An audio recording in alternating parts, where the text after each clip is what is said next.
종합제 TV 시청자 여러분 안녕하십니까?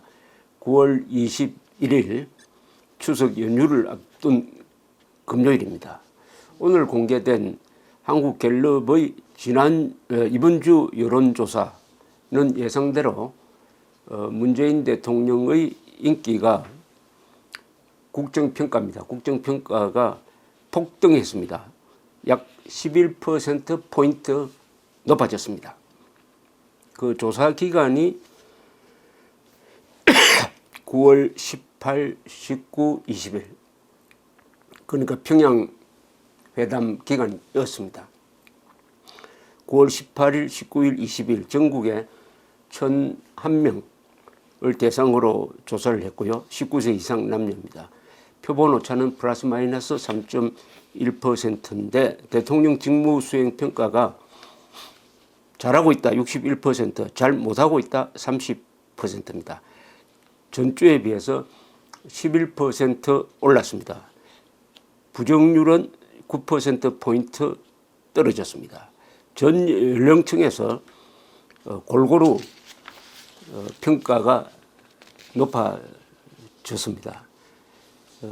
특히 이 흥미로운 것은 이 지역별 그리고 직업별 통계입니다. 직업별 통계를 먼저 말씀드리면은 가장 문재인 정권이 잘하고 있다라고 변함없는 압도적 지지를 보내는 계층이 화이트 칼라입니다. 화이트 칼라, 사무실 근무자, 고학력 고소득층이죠. 전국 평균은 61%인데 화이트 칼라는 69%의 압도적 지지를 보내고 있습니다. 그리고 학생이 68% 지지입니다. 지지 여론조사에서는 긍정평가라 그러더구만요. 뭐 긍정평가나 지지나 결국 비슷비슷한 말이니까 제가 지지라고 표현하겠습니다.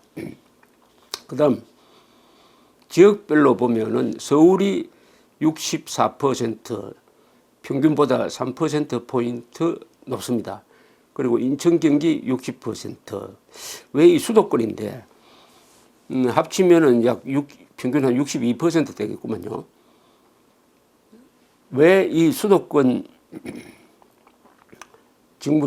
국정수행평가가 의미가 있느냐 하면은 이번 평양회담에서 이루어진 군사 합의 내용을 보면은 수도권의 안전을 위협하는 것이 한두 개가 아닙니다. 육해공으로 다 그렇습니다. 육해공, 특히 공중에 우리의 영토, 우리의 영공에다가 스스로 비행금지 구역을 설정을 했어요. 그래야 하여 그 비행금지 구역으로 우리 항공기가 들어가지 못하도록 하면은 수도권을 방어하는데 가장 중요한 이 북한 군사 종양에 대한 정보 수집이 어렵게 됩니다. 그렇게 되면은 북한 장사정포의 위협 그리고 북한의 기습 공격 위협에 서울이 노출이 됩니다. 또 하나 이 휴전선을 사이에 두고 여러 가지 완충 지역을 정함에 있어서 거리를 무시하고 등거리 원칙을 썼습니다. 그렇게 되니까 중심이 짧은 서울이 더 불리하게 됐습니다. 서울에서 휴전선까지는 50km, 휴전선에서 평양까지는 160km니까 이 병력을 물리든지 뭐 완충작용을 설치할 때도 우리 쪽으로 1km 들어오면 북쪽으로는 3km 나가야 합니다.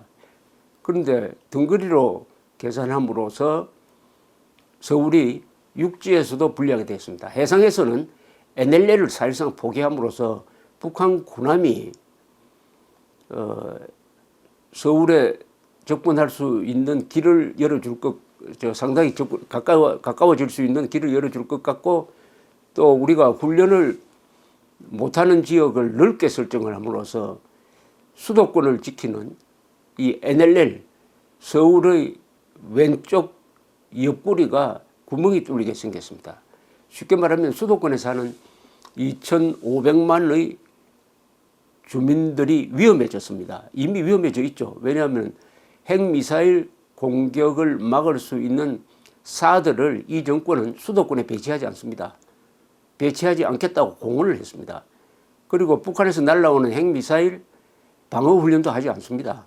이렇게 되면은 엄청나게 위험해졌습니다. 이번 회담을 통해서 가장 큰 피해를 볼 사람들이 어디에 살고 있느냐 하면 서울, 인천, 경기에 살고 있습니다.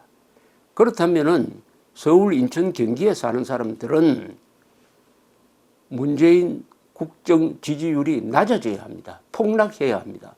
그런데 폭등을 했어요. 이게 참 희한하지 않습니까? 그럼 수도권에 사는 사람들은 자신의 안전이란 말은 재산, 생명, 자유를 말합니다. 자유를 김정은이가 위협하고 있고 우리 정권은 거기에 대한 대응을 부분적으로 포기해가지고 어떻게 보면은 적전 무장 해제의 길로 가고 있는데 수도권 사람들이 그런 대북 정책을 잘한다고 하고 있습니다. 잘한다. 안보의 뚝을 허무는 것을 잘한다고 하고 있어요. 잘한다. 그러니까 이건 집단적으로 국가적 자살로 가는 길을 지금 수도권 사람들이 선택한 것이 아닌가 의심할 수밖에 없는 것입니다. 이상한 일이 벌어졌습니다. 왜 그럴까? 언론의 영향을 받았겠죠. 언론이 문재인, 김정은 두 사람이 펼치는 화려한 이런 쇼에 언론이 넘어가서 그것을 아주 말초 신경적으로 보도를 하고 한국 사람이 가지고 있는 원초적 민족주의 감정을 자극을 해가지고 전쟁 범죄자 김정은까지도 같이 손잡고 통일할 수 있는 대상으로 여기게끔 하니까 그 안보 문제 그거 뭐 별로 중요하지 않다. 민족이 더 중요하다. 민족. 김정은이가 민족 반역자고 전쟁 범죄자고 테러 지령자라는 사실을 그것도 아니 같은 민족인데 뭐 테러 지령 좀 하면 어떠냐. 같은 민족인데 전쟁 범죄하면 어떠냐. 이렇게 민족이란 걸 가지고 안보를 허물고 민족이란 걸 가지고 헌법을 무너뜨리고 문재인 대통령까지도 북한에서 남측 대통령이라고 자신을 칭하고 그 어린이 인권 유린의 현장인 매스게임을 보면서 즐기고 그게 그치지 않고 그동안 북한 주민들이 김정은 지도자와 함께 불굴의 노력을 했다라고 칭찬을 함으로써 북한의 핵개발, 북한의 대남 도발까지도 마치 잘한 것처럼 이런 식으로 이야기를 해도 그게 같은 민족계니까 뭐 그럴 수 있다. 백두산에 가는 것이 3대 세습 체제를 강화시키는 선전에 이용되는 것을 알면서도 우리 국민들은 뭐 그것도 같은 민족끼리 백두산 좋지. 백두에서 한라산 야 말 멋지다. 이런 식으로 속아 넘어가니까 결국은 자기들이 위기에 처한 것도 모르고 박수를 보내고 있다. 저는 이렇게 해석을 합니다. 수도권 사람들이 이번 주에 보인 행동은 안보는 그건 공짜다. 누군가는 지켜주겠지. 설마 김정은이가 핵을 쏘겠느냐? 그러면 미국이 가만히 있겠느냐? 안보는 누군가는 지켜준다. 같은 민족끼리 서로 부둥켜 안고 민족 반역자가 서울에 오는 것도 괜찮고 북한에서 문재인 대통령을 환영한다는 사람들이 태극기 들고 나오지 않고 인공기 들고 나오고 한반도기 들고 나와도 화가 나지 않고 뭐 그럴 수도 있지. 이렇게 민족이란 허황된 이 마약이 수도권 국민들의 판단력까지 이렇게 허물고 있다는 것을 잘 보여주고 있습니다. 그러니까 언론의 집중적 선전선독식 보도가 먹히고 있다. 그것을 잘 이용한 남북한 정권의 노림수에 우리 국민들이 넘어가고 있다 하는 바로 그 현장을 보고 있습니다. 지금 물론 다음 주부터는 또 떨어질 겁니다. 일시적이라고 하더라도 여론이 이런 식으로 늘뛰기를 하면은 체제는 지킬 수가 없습니다. 좌익 세력은 거짓 선동을 정권 쟁취와 정권 유지의 중요한 수단으로 여깁니다. 폭압 플러스 거짓말이죠. 거짓말. 여기에 넘어가는 현상인데, 그렇더라도 수도권 사람들이 언론을 좀 제대로 챙기만 보면은, 야, 이거 우리가 큰일 났다 해가지고 집값이 떨어지는 게 맞는데, 아마 전혀 안보에 대해서 무관심합니다. 그러니까 안보는 죽고 사는 문제입니다. 경제는 먹고 사는 문제예요. 죽고 사는 문제에 대해서 무관심하다고 하면은 그것은 사실은 생명으로서의 존재 가치가 없습니다. 우리가 흔히 이야기할 때 지렁이도 밟으면 꿈틀댄다고 합니다. 지렁이도 밟으면 살기 위해서 꿈틀댑니다. 그런데 한국 사람들은 다수가 김정은이가 밟아도 꿈틀대지 않습니다. 김정은이가 밟아도 좋아합니다. 김정은 밟는 김정은 그리고 밟도록 도와주는 문재인 정권에 대해서 이처럼 열혈 박수를 지금 보내고 있습니다. 거기에 핵심적인 역할을 하는 사람들이 화이트 칼라입니다. 화이트 칼라가 누리는 고학력과 고소득은 안보가 무너지면 날아갑니다. 자유민주주의 체제가 무너지면 날아갑니다. 한미동맹이 무너지면 날아가게 돼 있습니다. 그러나 그 방향으로 갔는데도 불구하고 잘하고 있다. 박수를 보내고 있습니다. 그러니까 이것은 체제 자살이죠. 국가 자살과 체제 자살의 동시 진행이 지금 이루어지고 있습니다. 민족이라는 이름으로 국가를 허물고 민족이라는 이름으로 그 다음 단계로 자유를 무너뜨리는 이 방향의 큰 움직임이 일어나고 있는데, 이번 주에 여론조사가 그런 위기를 집약해서 보여주고 있다는 말씀이죠. 정당 지지도도 더불어민주당이 아주 크게 올라서가지고 지금 47%입니다. 자유한국당은 뭐 지난주보다 한 2% 올랐네요. 14%밖에 되지 않습니다. 그리고 북한이 합의 내용을 앞으로 잘 지킬 것이냐, 지키지 않을 것이냐, 이렇게 물었더니 놀랍게도 49%가 북한이 합의를 지킨다고 대답을 했고, 그렇지 않을 것이라고 대답한 사람이 35%입니다. 여기에 정답이 있느냐 하겠지만 정답이 있죠. 북한은 약속을 지키지 않습니다. 왜냐? 과거에 약속을 지킨 적이 없기 때문에 앞으로도 약속 지키지 않습니다. 그렇게 봐야 합니다. 그런데 국민들의 49%가 북한을 믿을 수 있다라고 생각하는 근거가 어디 있습니까? 4.27 판문점 선언 약속도 지키지 않았습니다. 거기서 비핵화하겠다고 약속했지만 지켰습니까? 그때 풍계리 핵실험장을 폭파시킬 때는 외부 전문가를 부르겠다고 약속했지만 지켰습니까? 안 지켰잖아요.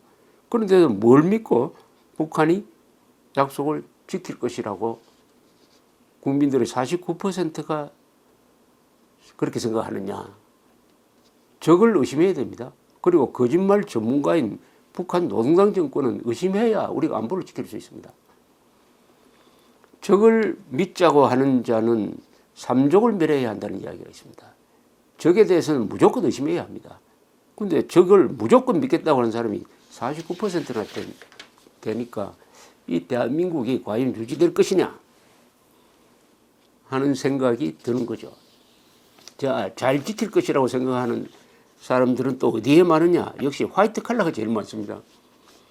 화이트 칼라가 잘 지킬 것이라고 생각하는 사람이 58%나 됩니다.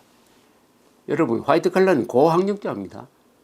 아니, 고학력자가 북한의 전략 전술에 넘어가서 북한을 믿을 수 있다고 생각하는 사람이 58%나 된다고 한다면 학생은 59%입니다만은 이렇게 경계심이 마비되어 버리면은 북한이 남침하는 것을 막을 수가 없습니다.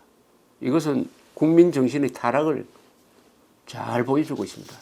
잘 보여주고 있습니다. 이게 다시 다음 주부터 어느 정도 복원되느냐 한번 지켜보겠습니다. 물론 그 사이에 추석이 있어가지고 추석 밥상에서 아마 토론이 막 벌어질 겁니다. 그걸 통해서 다소 조정은 되겠지만 현 상황은 아주 암담하다라고 이야기할 수밖에 없습니다. 대한민국의 중추적인 역할을 하는 화이트 칼라의 58%가 북한이 합의 내용을 지킬 것이다라고 생각하는 이런 안이한 안보에 대한 무관심한 그룹이 대한민국의 중심에 있다. 대한민국이 망하는 방법이 가장 빨리 망하는 방법이 있으면은 그것은 바로 북한을 믿을 수 있다 하는 이 비율이 지금은 49%인데 한 80%, 90% 되면은 대한민국은 확실하게 망합니다. 즉 북한을 믿자. 주인이 앞으로 강도를 믿자. 강도가 과거에 여러 번 강도짓을 해가 우리가 피해도 보고 사람도 죽고 했지만은 강도가 다시는 안 하겠다고 하니까 믿자. 그리고 앞으로는 경비원도 철수시키자. 그리고 철조망도 걷어치우고 담장도 낮추자. 믿자. 적을 믿으면 죽습니다. 우리는 김정은과 북한군을 믿어버리면은 우리는 확실하게 죽게 되는 것입니다. 감사합니다.